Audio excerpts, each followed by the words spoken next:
Hi hello welcome back to our channel. Lakshmi Nivasa ಧಾರಾವಾಹಿಯಲ್ಲಿ ಗುರುವಾರದ ಸಂಚಿಕೆಯಲ್ಲಿ ಏನಾಗುತ್ತೆ ನೋಡೋಣ ಬನ್ನಿ.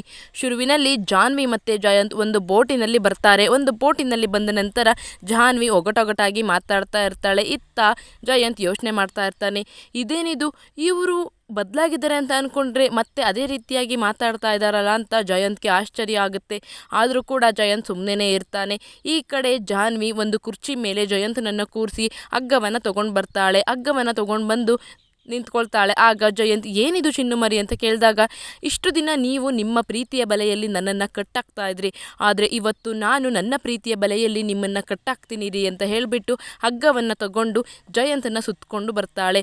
ನಂತರ ಒಂದು ಹಗ್ಗವನ್ನು ಸುತ್ತಬೇಕಾದ್ರೆ ನಾನು ಪ್ರೀತಿ ಅಂತ ಅಂದರೆ ಅಮೃತ ಅಂತ ಅಂದ್ಕೊಂಡಿದ್ದೆ, ಆದರೆ ಆ ಅಮೃತ ಜಾಸ್ತಿ ಆದರೆ ವಿಷ ಆಗುತ್ತೆ ಅಂತ ನನಗೆ ಗೊತ್ತೇ ಇರಲಿಲ್ಲ. ಪ್ರೀತಿ ಅಂತ ಅಂದರೆ ನಾನು ಹೂವಿನ ಹಾಸಿಗೆ ಮೇಲೆ ನಡೆಯೋದು ಅಂತ ಅಂದ್ಕೊಂಡಿದ್ದೆ, ಆದರೆ ಅದರಲ್ಲಿ ಅಷ್ಟೊಂದು ಮುಳ್ಳಿರುತ್ತೆ ಅಂತ ನನಗೆ ಗೊತ್ತೇ ಇರಲಿಲ್ಲ ರೀ ಅಂತ ನಗಾಡ್ಕೊಂಡು ಹೇಳ್ತಾಳೆ. ಈ ಕಡೆ ಪ್ರೀತಿ ಅಂತ ಅಂದರೆ ಒಬ್ಬರನ್ನೊಬ್ಬರನ್ನ ಬಿಟ್ಟು ಇರದೇ ಇರೋದು ಅಂತ ನಾನು ಅಂದ್ಕೊಂಡಿದ್ದೆ ಅಂತ ಜಾನ್ವಿ ಹೇಳ್ತಾಳೆ. ಆಗ ಜಯಂತ್, ಹೌದು ಚಿನ್ನುಮರಿಯವರೇ, ನಿಮ್ಮನ್ನು ನನ್ನನ್ನು ನೀವು ಬಿಟ್ಟಿರೋಕ್ಕಾಗದೇ ಇರೋದನ್ನೇ ಪ್ರೀತಿ ಅಂತ ಅಂತಾರೆ ಅಂತ ಇತ್ತ ಜಯಂತ್ ಹೇಳ್ತಾನೆ. ಹೌದು ರೀ, ಒಬ್ಬರನ್ನ ಒಬ್ಬರು ಬಿಟ್ಟಿರೋಕ್ಕಾಗದೇ ಇರೋದನ್ನೇ ಪ್ರೀತಿ ಅಂತಾರೆ, ಅದು ನಿಜ, ಅದು ಖಂಡಿತವಾಗ್ಲೂ ನಿಜ. ನಾನೆಲ್ಲಿ ಇಲ್ಲ ಅಂತ ಹೇಳಿದೆ. ಪ್ರೀತಿ ಅಂದರೆ ಒಬ್ಬರನ್ನ ಒಬ್ಬರು ನಂಬೋದು, ಹಾಗೆ ಒಬ್ಬರಿಗೆ ಒಬ್ಬರು ಹೆಗಲಾಗೋದು ಅಂತ ಅಂದ್ಕೊಂಡಿದ್ದೆ, ಆದರೆ ಆ ಹೆಗಲುಗಳೇ ನನ್ನನ್ನು ಈ ಸ್ಥಿತಿಗೆ ತರುತ್ತೆ, ಹಾಗೆ ನನ್ನ ಮನಃಶಾಂತಿನ ಕಿತ್ಕೊಳ್ಳುತ್ತೆ ಅಂತ ನಾನು ಅಂದ್ಕೊಂಡಿರಲಿಲ್ಲ ಅಂತ ಹೇಳ್ತಾಳೆ. ಈ ಕಡೆ ಹಗ್ಗವನ್ನು ಕಟ್ಟಿ ಆದ ನಂತರ ಜಾಹ್ನವಿ, ನೀವು ನನ್ನನ್ನು ಎಷ್ಟು ಪ್ರೀತಿಸ್ತೀರಾ ಜಯಂತ್ ಅವರೇ ಅಂತ ಕೇಳ್ತಾಳೆ. ಆಗ ಜಯಂತ್, ನಾನು ತುಂಬ ಪ್ರೀತಿಸ್ತೀನಿ ಅಂತ ಇತ್ತ ಜಯಂತ್ ಹೇಳ್ತಾನೆ. ಆಗ ಜಾಹ್ನವಿ, ಹೌದು, ನೀವು ನನ್ನನ್ನು ಅಷ್ಟೊಂದು ಪ್ರೀತಿಸ್ತೀರಲ್ಲ, ಆ ಪ್ರೀತಿಗೆ ಇವತ್ತು ನಾನು ಒಂದು ಶಿಕ್ಷೆ ಕೊಡಲೇಬೇಕು ಅಲ್ವಾ, ನೀವು ಕೊಟ್ಟ ಹಾಗೆ ನಾನು ಮಾಡಲೇಬೇಕಲ್ವಾ ಅಂತ ಜಾಹ್ನವಿ ಹೇಳ್ತಾಳೆ. ಆಗ ಜಯಂತ್ಗೆ ಶಾಕ್ ಆಗಿ, ಏನು ಚಿನ್ನುಮರಿ ಏನು ಮಾತಾಡ್ತಿದ್ದೀರಾ ಅಂದಾಗ, ಹೌದು, ನನಗೆ ಈ ನಿಮ್ಮ ಪ್ರೀತಿನ ತಡ್ಕೊಳ್ಳೋದಕ್ಕೆ ಆಗ್ತಾ ಇಲ್ಲ, ನನಗೆ ಅದು ದಿನೇ ದಿನೇ ನರ್ಕ ಆಗ್ತಿದೆ ಅಂತ ಹೇಳಿ ಜಾಹ್ನವಿ ಚಾಕನ್ನು ತಗೊಳ್ತಾಳೆ. ಆ ಚಾಕನ್ನು ತಗೊಂಡು ಜಯಂತ್ಗೆ ತೋರಿಸ್ತಾಳೆ. ಜಯಂತ್ ತುಂಬಾ ಗಾಬರಿ ಆಗ್ತಾನೆ. ಏನು ಮಾಡ್ತಿದ್ದೀರಾ ಚಿನ್ನುಮರಿ ಅಂತ ಹೇಳಿದಾಗ, ಹೌದು, ನಿಮ್ಮನ್ನು ಕೊಲ್ತೀನಿ ಅಂತ ಹೇಳ್ತಾಳೆ. ಆಗ ಜಯಂತ್, ಜಾಹ್ನವಿಯವರೇ, ನಾನು ನಿಮ್ಮನ್ನು ತುಂಬ ಪ್ರೀತಿಸ್ತಿದ್ದೀನಿ, ನೀವು ನನ್ನನ್ನು ಕೊಲ್ತೀರಾ ಅಂತ ಈ ಕಡೆ ಜಯಂತ್ ಆಶ್ಚರ್ಯವಾಗಿ ಕೇಳ್ತಾನೆ. ಹಾಂ, ಹೌದಾ, ಇಲ್ಲ ಇಲ್ಲ, ನಿಮ್ಮನ್ನು ಕೊಲ್ಲೋದಿಲ್ಲ ರೀ, ನೀವು ಇದೇ ರೀತಿಯಾಗಿ ಸಾಯಬಾರ್ದು, ಸಡನ್ನಾಗಿ ನೀವು ನನ್ನ ಪ್ರೀತಿಯನ್ನು ಕಳ್ಕೊಂಡು ನೆರಳಿ ಸಾಯಬೇಕು, ಅದೇ ರೀತಿಯಾಗಿ ನೆರಳಿ ಸಾಯಬೇಕು ನೀವು ಅಂತ ಹೇಳಿ ಜಾಹ್ನವಿ ಹೇಳ್ತಾಳೆ. ಜಾನು ಮಾತು ಕೇಳಿ ಜಯಂತ್, ಜಾಹ್ನವಿ ಅವರೇ ಹಿಂದೆ ಹೋಗ್ಬಿಡಿ, ಬಿದ್ದೋಗ್ಬಿಡ್ತೀರಾ ಅಂತ ಹೇಳಿದಾಗ ಈ ಕಡೆ ಜಾಹ್ನವಿ ಹಿಂದೆ ಹೋಗ್ತಾ, ಅಪ್ಪ ಅಮ್ಮ, ನೀವು ಇಂಥವನಿಗೆ ನನ್ನ ಮಗಳನ್ನ ಕೊಟ್ಟನ ಅಂತ ನೀವು ಕೊರಗಬಾರ್ದು, ನೀವು ಖುಷಿಯಾಗಿರಬೇಕು, ನನ್ನ ನೋವು ನನ್ನಲ್ಲೇ ಉಳಿದೋಗ್ಲಿ ಅಂತ ಹೇಳಿಬಿಟ್ಟು ಹತ್ಕೊಂಡು ಈ ಕಡೆ ದೇವರ ಹತ್ರ, ನಮ್ಮ ಅಣ್ಣಂದಿರಿಗೆ ಒಳ್ಳೆ ಬುದ್ಧಿ ಕೊಡು, ಅಪ್ಪ ಅಮ್ಮನ ಚೆನ್ನಾಗಿ ನೋಡ್ಕೊಳ್ಳಿ, ನಮ್ಮ ಅಕ್ಕನ ಬಾಳು ಚೆನ್ನಾಗಿರಲಿ, ವೆಂಕಿ ಅಣ್ಣನ ಬಾಳು ಸಹ ಚೆನ್ನಾಗಿರಲಿ ಅಂತ ಹೇಳಿ ಈ ಕಡೆ ಜಾಹ್ನವಿ ಸಮುದ್ರವನ್ನು ಆರೇ ಬಿಡ್ತಾಳೆ. ನಂತರ ಜಯಂತ್ ಕಷ್ಟಪಟ್ಟು ಆ ಹಗ್ಗವನ್ನು ಬಿಡಿಸ್ಕೊಂಡು, ಹೇಗೋ ಜಾಹ್ನವಿ ಅವರೇ ಎಲ್ಲಿದ್ದೀರಾ, ಜಾಹ್ನವಿ ಅವರೇ ನನ್ನ ಬಿಟ್ಟು ಹೋಗಬೇಡಿ ಅಂತ ಈ ಕಡೆ ಜಾಹ್ನವಿಯನ್ನು ಹುಡ್ಕೋದಕ್ಕೆ ಸ್ಟಾರ್ಟ್ ಮಾಡ್ತಾನೆ. ಆದರೆ ಜಾಹ್ನವಿ ಸಮುದ್ರದ ಒಡಲನ್ನು ಸೇರೇ ಬಿಟ್ಟಿರ್ತಾಳೆ. ಈ ಕಡೆ ಜಯಂತ್ ಎಷ್ಟೇ ಹುಡುಕಿದ್ರೂ ಕೂಡ ಜಾಹ್ನವಿ ಸಮುದ್ರದಲ್ಲಿ ಮುಳುಗಿ ಹೋಗಿರ್ತಾಳೆ. ನಂತರ ಜಯಂತ್, ಜಾಹ್ನವಿ ಅವರೇ, ನೀವು ತಪ್ಪು ಮಾಡಿಬಿಟ್ರಿ, ನನ್ನ ಪ್ರೀತಿ ನಿಜ ಜಾಹ್ನವಿ ಅವರೇ, ನೀವು ನನ್ನನ್ನು ಯಾಕೆ ಬಿಟ್ಟು ಹೋದ್ರಿ ಅಂತ ಈ ಕಡೆ ಜಯಂತ್ ತುಂಬಾ ಅಳ್ತಾ ಇರ್ತಾನೆ. ಈ ಕಡೆ ಬೋಟ್ನಲ್ಲಿದ್ದಂತಹ ಒಬ್ಬ ವ್ಯಕ್ತಿಗೆ, ನನ್ನ ಹೆಂಡತಿ ಕೆರೆ ಬಿದ್ದೋಗ್ಬಿಟ್ಟಿದ್ದಾಳೆ ಅಂದರೆ ಸಮುದ್ರಕ್ಕೆ ಬಿದ್ದೋಗ್ಬಿಟ್ಟಿದ್ದಾಳೆ, my wife is fall down ಅಂತ ಹೇಳ್ತಾನೆ. ನಂತರ ಅಲ್ಲಿದ್ದವನು ತುಂಬ ಭಯ ಪಟ್ಕೊಂಡು, ಹೌದಾ, ಓಕೆ ಐ ವಿಲ್ ಸಿ ಅಂತ ಹೇಳಿಬಿಟ್ಟು ಎಲ್ಲ ಕಡೆ ಹುಡುಕ್ತಾರೆ. ಆದರೆ ಜಯಂತ್ಗೆ ಜಾಹ್ನವಿ ಸಿಗೋದೇ ಇಲ್ಲ. ಇತ್ತ ಜಾಹ್ನವಿ ಸಮುದ್ರದ ಒಡಲನ್ನು ಸೇರ್ಕೊಂಡ್ಬಿಟ್ಟಿರ್ತಾಳೆ.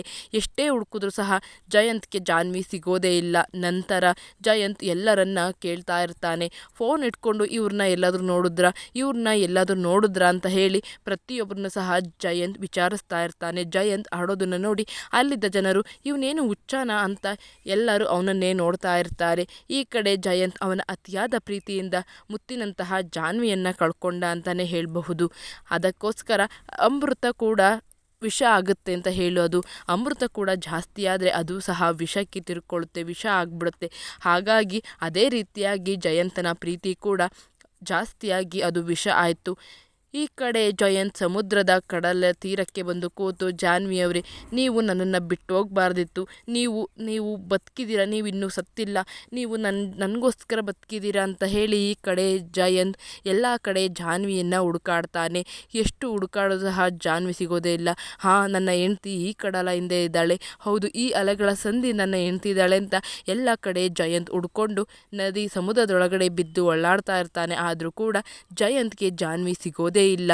ಇತ್ತ ಪ್ರತಿಯೊಬ್ಬರನ್ನು ಸಹ ಎಲ್ಲರನ್ನು, ಇವರು ನನ್ನ ಹೆಂಡತಿ, ಇವ್ರನ್ನ ನೋಡಿದ್ರ, ಇವರು ನನ್ನ ವೈಫ್, ಇವ್ರನ್ನ ನೋಡಿದ್ರ ಅಂತ ಹೇಳಿ ಎಲ್ಲರನ್ನು ಕೇಳ್ತಾ ಇರ್ತಾನೆ. ಆದರೆ ಯಾರೂ ಕೂಡ ಜಾನ್ವಿಯನ್ನು ನೋಡಿಲ್ಲ ಅಂತಾನೆ ಹೇಳ್ತಾ ಇರ್ತಾರೆ.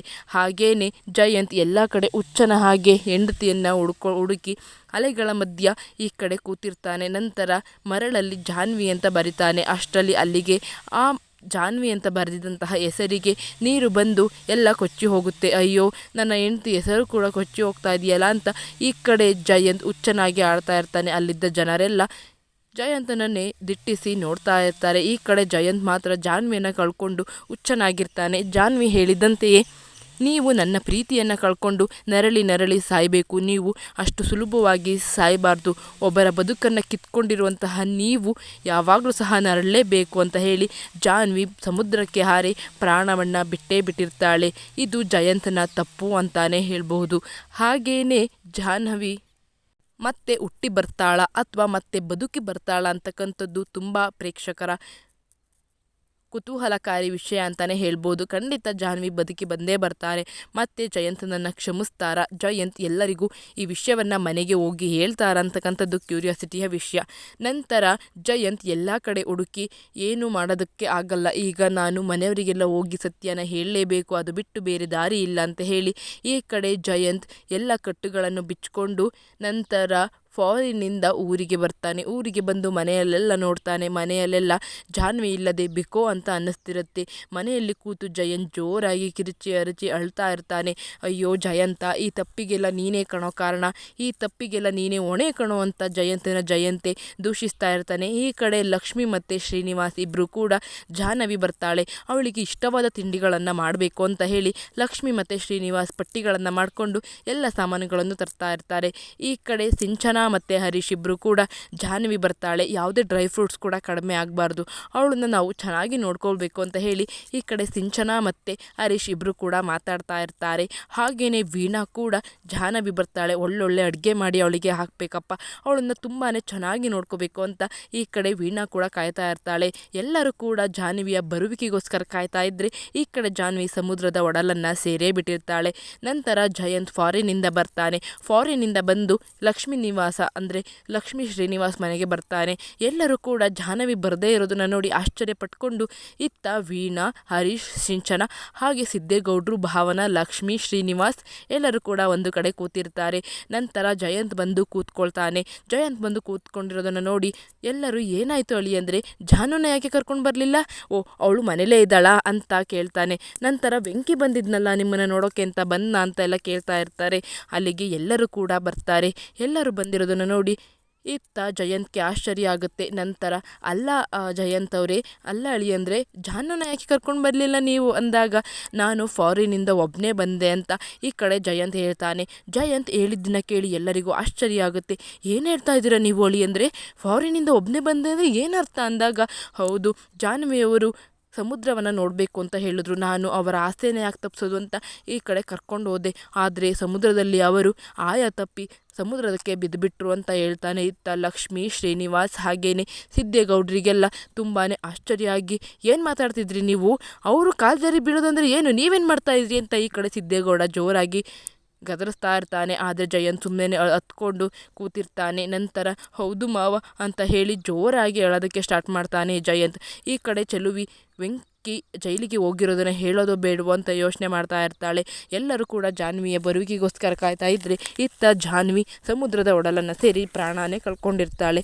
ಈಗ ಲಕ್ಷ್ಮೀ ನಿವಾಸ್ ಇಬ್ಬರು ಕೂಡ ಹೇಗೆ ಆ ಒಂದು ಸಮಸ್ಯೆಯಿಂದ ಹೊರಗಡೆ ಬರ್ತಾರೆ. ಹಾಗೆಯೇ ಜಾನು ಸಿಗ್ತಾಳ ಮತ್ತು ಜಯಂತ್ ಸರಿ ಹೋಗ್ತಾನ ಅಂತಕ್ಕಂಥದ್ದನ್ನು ನಾನು ನಿಮಗೆ ಮುಂದಿನ ಸಂಚಿಕೆಯಲ್ಲಿ ತಿಳಿಸ್ಕೊಡ್ತೀನಿ. ಇದಕ್ಕೆಲ್ಲ ಕಾರಣ ಅಂದರೆ ಒಂದೇ, ಅದೇ ಅತಿಯಾದ ಪ್ರೀತಿಯಿಂದ ಜಯಂತ್ ಜಾಹ್ನವಿಯನ್ನು ಕಳ್ಕೊಂಡ ಅಂತಲೇ ಹೇಳಬಹುದು.